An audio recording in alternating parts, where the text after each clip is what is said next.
I just watched the whole Mission Impossible saga for the first time to see if it's any good. And after a week and a half of doing absolutely nothing more than watching Tom Cruise do crazy stunts all the time, this is my ranking and my conclusion.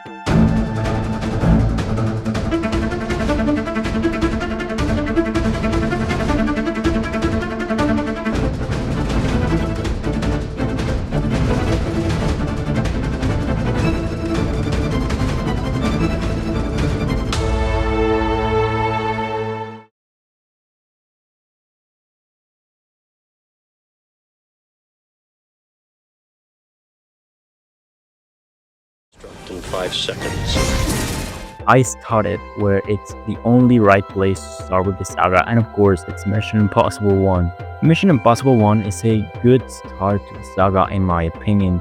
Nonetheless, alongside the second one, it is on a territory that is very different from the rest of the franchise. It seems to me that the approach given in latter films are way different. What I notice is that the movie really feels like an espionage film rather than action.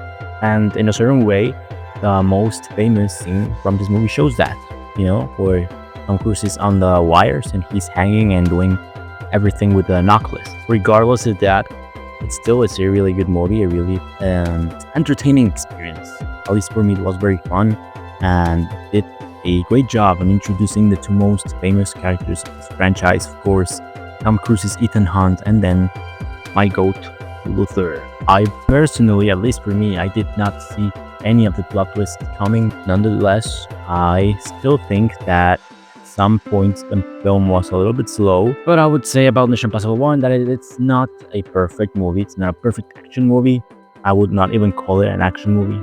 I don't know. It's a good start to the franchise, but it's not perfect. I rated it 3.5 stars on my Letterboxd, and on my personal ranking, it goes up to the good category.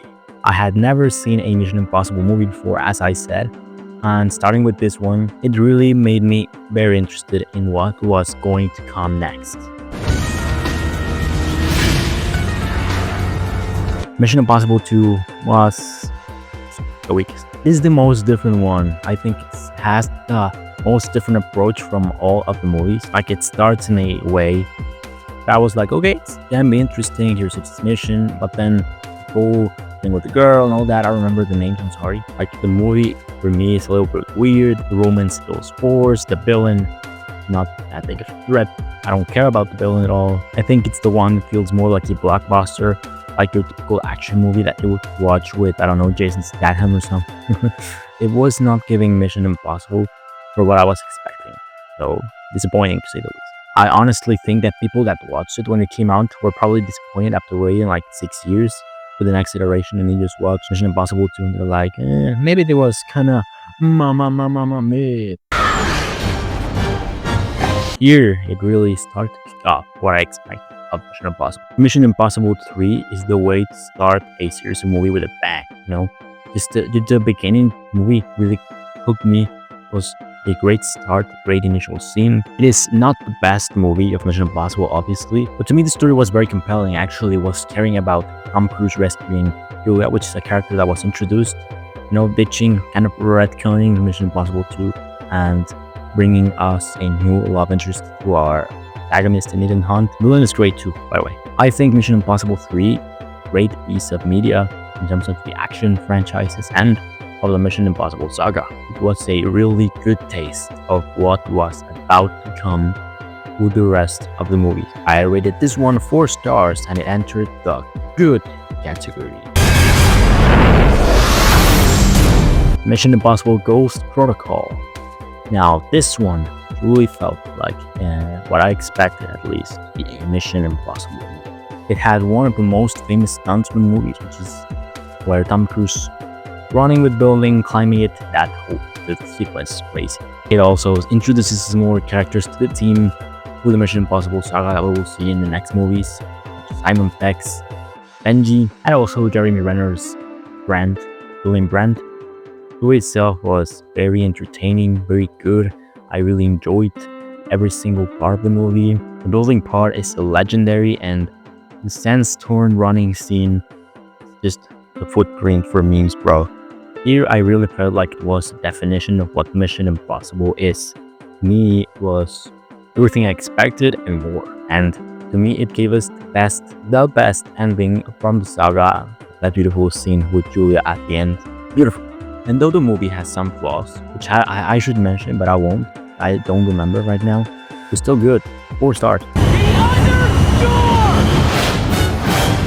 Mission Impossible Rogue Nation. I have not seen people put this movie that high in their personal rankings.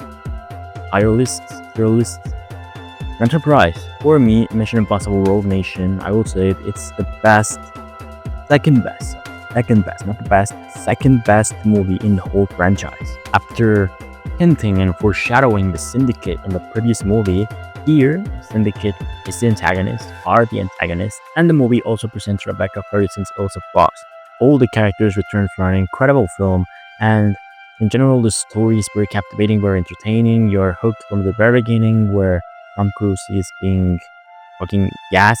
This movie also includes, as a scene, the very own reason why I want to have a lot of core strength. Although I feel like at the third act, just the resolution part, a little bit weaker. At least I lost a little bit of interest there. So that's why this movie, just in the almost legendary status. 4.5 stars, a great rating. Water was not perfection. It gave us this iconic line delivery though. Hunt is uniquely trained and highly motivated. A specialist without equal, immune to any countermeasures. There is no secret he cannot extract, no security he cannot breach, no person he cannot become. He has most likely anticipated this very conversation and is waiting to strike in whatever direction we move. Sir, Hunt is the living manifestation of destiny, and he has made you his mission.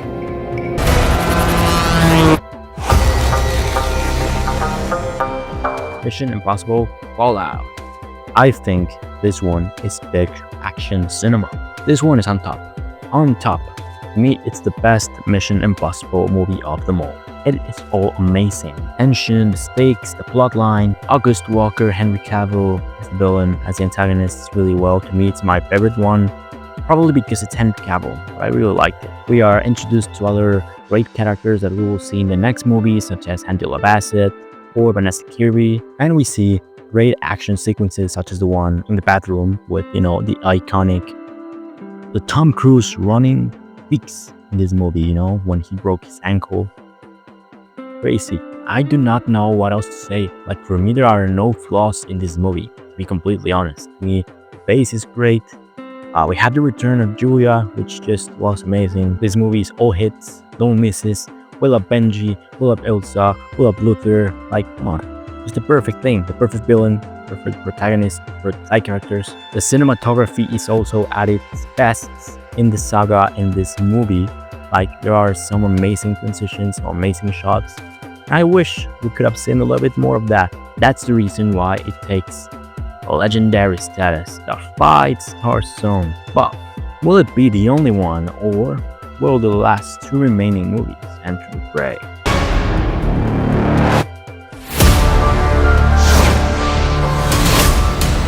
Mission Impossible Dead Reckoning.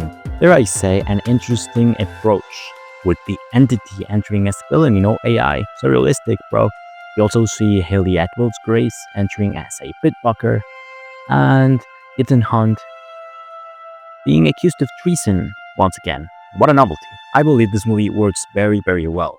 Nonetheless, to me, it gets a little bit tiring, to be Tom Cruise being accused once again of treason after saving the world from a lot of nuclear bombs. Come on, what does bro have to do anymore? But anyways, the motorcycle jump. Great, that's a great stunt. What I do not like is Gabriel. I hate that man. I don't know if it's because he's a good villain or it's just go away heat. I think he was not a strong villain to end the saga. I don't think he should have been the villain, and I think it could have been just the entity and it would have been good enough. And that is why I feel that this movie is weak compared to the past. It drags out a little bit. To me, it feels a little too long, but it's still very entertaining, decent, and it sets up the next movie. So yeah, Dead Reckoning, 4 stars, good. I agree. Mission Impossible Final Reckoning. Will the saga end with a high note in the final movie?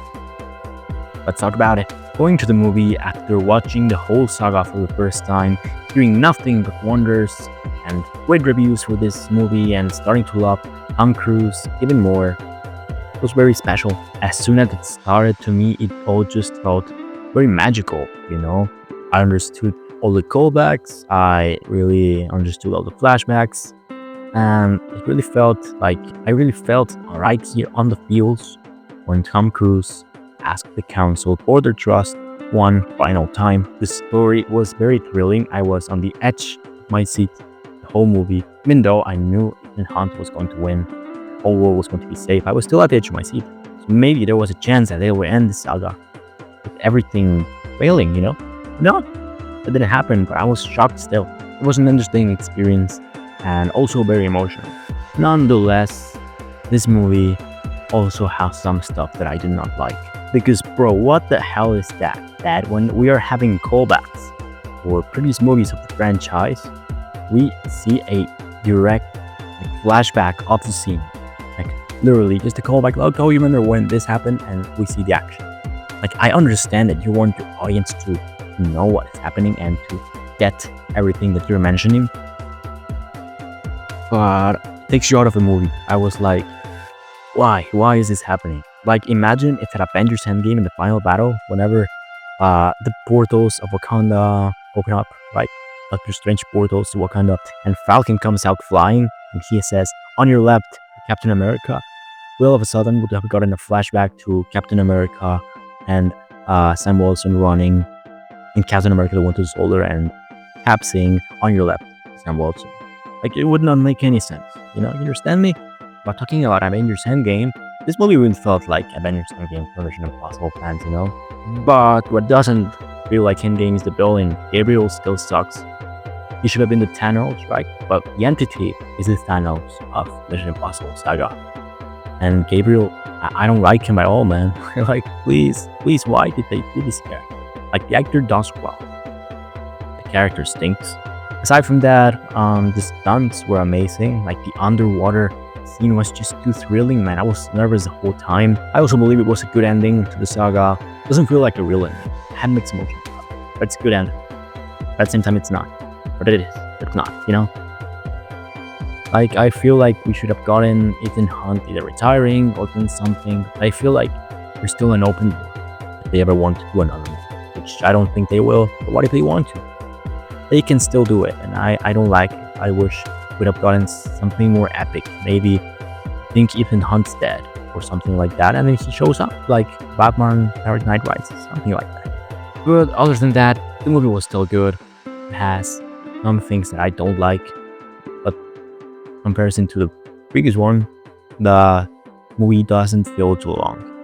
And that was very good to me. Nonetheless, due to the little details, it just doesn't reach the same status in tier ranking as Rogue Nation or Fallout, so it stays in the good category.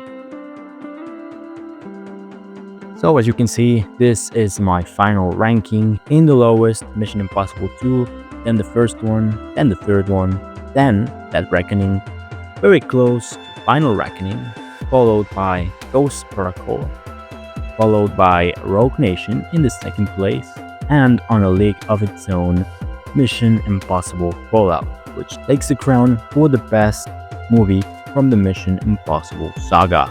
After watching the whole saga, I can say that it really is an experience, you know?